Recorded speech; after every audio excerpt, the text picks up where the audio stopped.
What's going on, guys? Jeff Fan here. Takagi is my commander. Mutsu B without the B. Okay. Ended up pulling that yesterday from a crate. And from one of the Black Friday crates. So, personally, I have a very unpopular opinion on Mutsu. I don't like the black camo on it. So I decided to throw a little more traditional Japanese green camo on there. You're looking at some numbers with Mutsu. A lot of green on the armor. Okay. You can be overmatched on the bow. And Citadel is pretty well sized, and also so in general, you're going to see in this game a little good, a little bad for Mutsu. Torpedoes, use them defensively. Don't use them as a primary weapon. It's just my little tidbit there. All in all, though, I played this game or this ship 3 times yesterday, 2-3 times, something like that. I had like an 80k game, a 70-something k game, and then this one. So. I actually like the Mutsu. I know it gets a little bit of a hard rap if you watch some, like most of the CCs and other YouTubers out there. When they start talking about Mutsu and the Legends game, they're not a big fan of it. They don't like the guns that much. I understand to a point where they're coming from, but when you look at the gun size on these and the ability for these things to hit, I actually like them. I actually do not mind this ship. I'm a fan of this ship for the most part. But this ship has distinct weaknesses, and those weaknesses, if you do not plan for them and you do not account for them, they are going to rear their head. And that biggest weakness is armor angling, and the lack of armor on this ship. Now, yes, Tier 5, you do have the size of the guns and all that good stuff, but this ship, if you can be overmatched on the bow, by a lot, and if you give a little too much angle, you're going to take huge chunk damage. And I was flirting with the idea of using either the Haruna or possibly using Kondo on here, but just the main battery gun range is not where I want it to be for that. So, but you are seeing here, I mean, you're fighting against Tier 4 ships a lot of times. There's another huge salvo on the Red October. We're up to 3 Citadels, 42,000 damage. I mean, this ship is solid. Like, it can do damage. A lot of times, and I was guilty of it in this game. This is one of my earlier games that I played in this thing, so I was still trying to learn about it, still trying to feel it out. I didn't watch any videos from any other people out there on their opinion on this ship for the most part. I just kind of based on what people were talking about during the initial what ships you can get from the crates, and then their initial opinion is really all I've watched. I haven't watched any like how-to plays or anything and got other people's opinions on it. So this is my genuine, unaltered, unaffected opinion by other people. And I think that this ship has a lot of positive traits to it. And the biggest thing, though, and this is just my opinion on what I think the major issue is surrounding the ship, is the torpedoes. The torpedoes make people think that this is a brawler, and it's not a brawler. Those torpedoes are, here you go, as you see I spear our friendly cruiser there. But again, back to the torpedo thing. The torpedoes make people think that this thing is designed to be played at a brawling distance. It is not. I mean, you're looking there, I'm taking huge salvos from a Tier 4 battleship. And I mean huge ripper salvos I'm getting put on me there. So, again, this ship has its benefits, it has its weaknesses. But I think this ship comes down to 2 things. Number 1, your armor angling needs to be, if you're looking at the bottom little cylinder there, act like it's a clock. Okay, 12 o'clock is if you're pointing straight up, and obviously 6 o'clock is if you're pointing straight down. You need to maintain about a 2 or a 10 o'clock angle, maybe even 11 or 1. Okay, just a little bit, because you want to help out your bow armor as much as you can. To just try to protect yourself as best as possible. You see there we get 3 overpens. No Citadels and Pensacola. That's another issue with these guns, is that you do have a tendency to just overpen cruisers. Now, I'm not insinuating in any sense that I think that is a plaguing problem. It's not the same issue that I think Georgia has in the Legend or in Tier 7. I think that ship has a lot of problems with the overpens on the cruisers, but I think this ship has some issues with it, but not in the same sense. So you see Mahan there pops up. We're going to send the salvo out at him. Again, it's your job to shoot the destroyers. Destroyers are your biggest threat, and then you see there it pays off, you end up getting sinking. So, again, I want to reiterate, your job as a battleship is to basically play a lockdown, prevent movement around the map as much as possible, and at the same time, from a selfish standpoint, you should, and anybody in the game should be shooting at destroyers because they are a big threat to your existence. And if you're playing a team game, obviously destroyers are one of the most influential ships in the game. And if you're playing from a more, I'm just out here to play and have fun and do damage and whatever, destroyers can end that really, really quickly. So you want to get rid of them if you have the chance. So again, we're covering both spectrums there, regardless of where you sit on there, which side of the fence you're on or whatever. You should be shooting at destroyers when they pop up. So you see here, we're kind of pushing. I want to kind of test out where this thing is with brawling and where it is with getting up close and personal. And you're going to see it has some issues, but it's nothing that's completely detrimental. Just don't make a habit of wanting to go in and brawl, because ultimately that decision is going to end up costing me my life in this game. So, all in all, Mutsu, I'd say, is a bottom half tier 5 battleship, but it's a premium, so you get the extra bonuses with your silver and your income. So I don't hate it for that.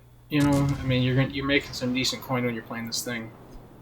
It's got the big guns. It hits battleships hard, and you see there it can still citadel and do significant damage to cruisers. So don't sleep on this thing is what I'm basically starting to get at.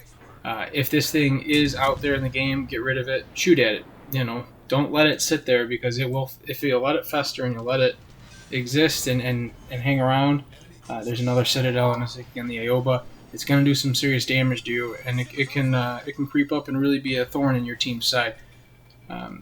But again, back to torpedoes. This is not Scharnhorst. This is not Gneisenau. This is not Tirpitz. Okay, those ships all have one major thing in common, and the main thing that those ships have is their ability to bow tank and bounce rounds, bounce shells, and just be damage sponges, and basically withstand concentrated fire for the most part, especially from AP salvos. Mutsu does not have that ability. I see here, I'm thinking I'm going to go around this corner.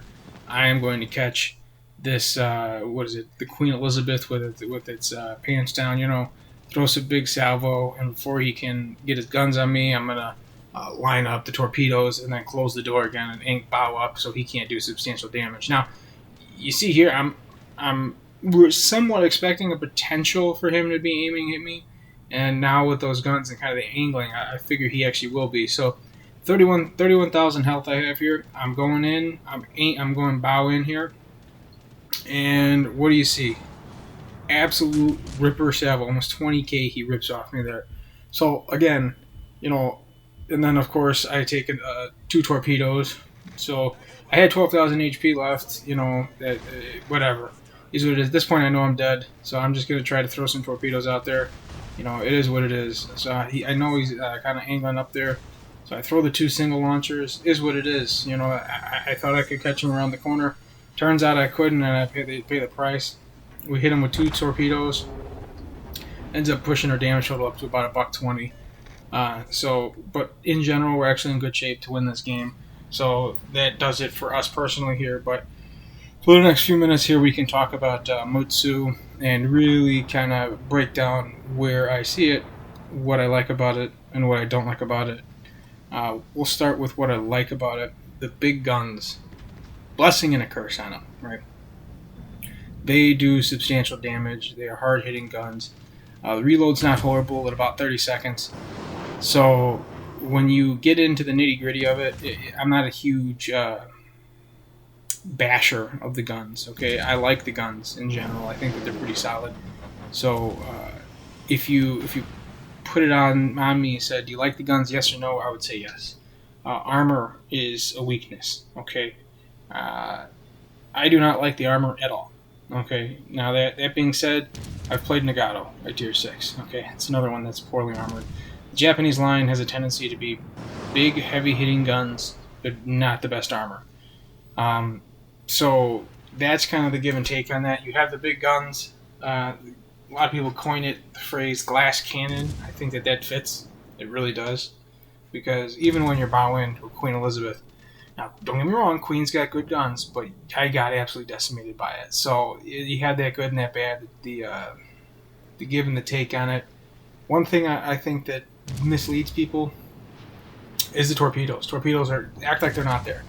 And by me acting like the torpedoes were there, by saying I'm going to push around the corner, I'm going to catch this guy, I'm going to use the torpedoes, etc., I actually ended up throwing away my ship. So that really hurt us in this game. Now, we do have 3 caps to 1, so it turned out to be okay. And then, obviously, is what it is.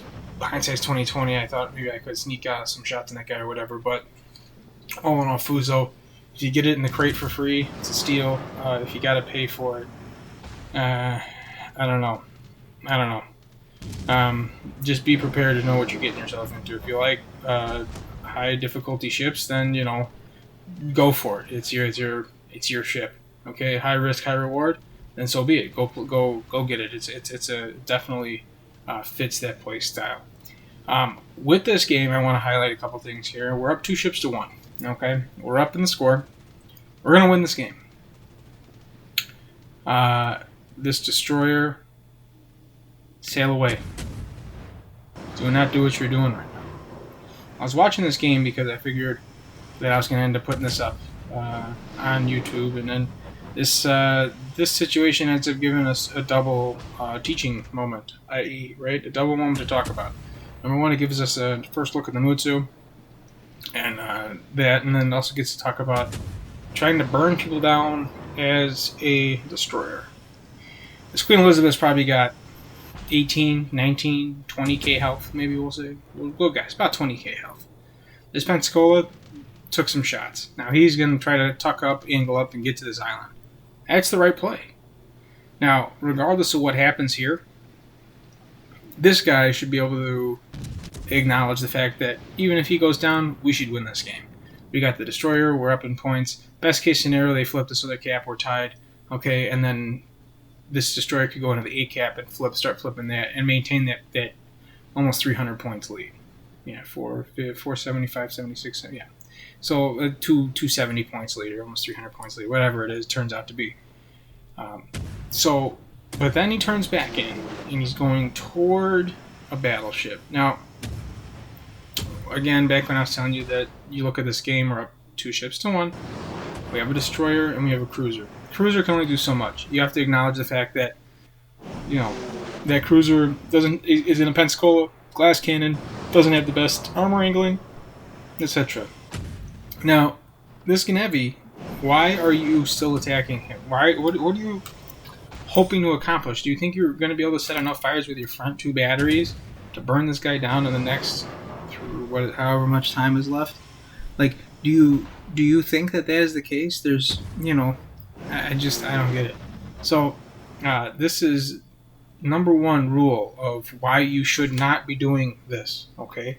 Because you're going to watch, he's going to get absolutely smacked here, okay? You have 3,000 health left. You're one salvo, one shot away from being deleted. So when you go and you sail at him, right, and then you're basically closing the distance, which means that, the battleship guns that are more inaccurate as the dispersion grows and the distance grows between the target and the launch point, right? So standard idea on battleship guns is the longer the distance, the more the shells are going to spread out, the more inaccurate they're going to be, right? So you want to stay at a distance. Do not close to 7 kilometers and then take 2 shells on the nose. Okay, you have 700 HP right now. Now, to be fair, the battleship did the right thing, right? It's not his fault that this guy threw his ship away. He threw his ship away. Okay, he just gave this queen a chance to win the game. Now, this Pensacola, okay, give him the credit. All right, he's trying to move forward. He's trying to protect himself. We're at 850 something in points. We're up 3 caps to 1. Now these shells are whizzing over the top of his ship. All it takes is 1 shell to hit, and an overpen is going to take him down. Okay, he's got 1,100 health left. You figure an overpen's about 1,200 to 1,300. Okay, so 1 hit and he's gone, right? So he's going to keep tucking himself around the island. At this point, I was livid with the Gnevi. Like, I mean, if you have any idea of how to win, you're sailing away there. So Again, I'm not going to rip on this Nevi, right? This is more so a great play by the Pensacola by knowing what he has to do to win the game. But again, it's a first-hand account of why are you making winning more difficult? You're just making winning the game substantially more difficult than it needs to be. Okay, you go and you sail to the A cap. If you want some XP, you want some points, go sail to the A cap. You'll get a whole bunch of points for flipping that cap, be getting a solo cap. All right, and then you'll guarantee us the win. So if you want points, if you want coins, if you want the XP, there you go. Damage is irrelevant. We end up winning this game. So really, not so much a bad play by the Nievi, even though I didn't love the play. I wanted to highlight more so, keep this positive. Great play by the Pensacola. So that's going to do it for us here in this one, guys. If you liked the video, leave it a like. Please subscribe if you like the channel. And we will see you gentlemen out on the high seas.